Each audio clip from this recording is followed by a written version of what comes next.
Yeah, some of the not obvious applications for space-based observation and communication, I think, are going to come into human transportation and travel and entertainment.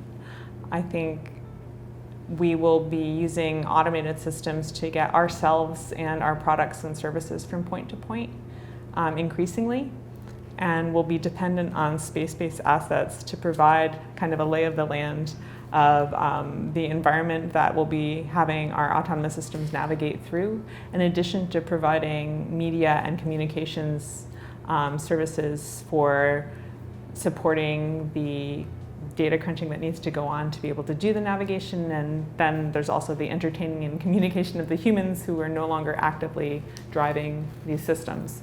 So supporting those types of services, I think, are something that we'll see constellations of satellites doing.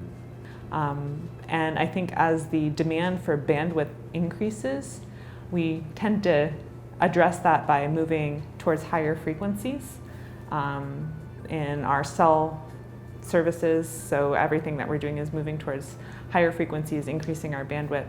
When you do that, you get inherently higher loss. So you either have to build your infrastructure to be denser, where the transmitters and receivers are much closer together, and you're building more of them and they're very dense. Or you move to kind of an augmented service where you have high data rate optical, which is one of the even higher frequencies. So if you move to laser and optical and you can manage the weather, then you have these augmented networks where you have very high data rates that can be provided from space-based platforms, augmenting the high bandwidth Earth-based services. And so I think there's an opportunity here to more seamlessly integrate space-based and ground-based services. So you ideally would like to go outside and, without doing anything, have your cell phone work with a satellite link if you could, or be in an infrastructure where there are stations that are around you that are supporting your Wi-Fi signal to your satellite, or your 5G signal to your satellite, or to your phone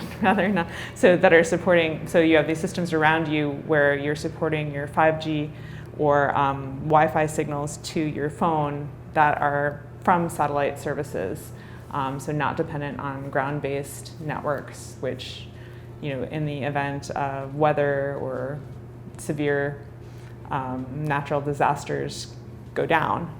And so you have a more robust framework and something that's more accessible remotely, and maybe becomes more cost competitive and cost efficient if you have these dense constellations instead of trying to densify that near the ground.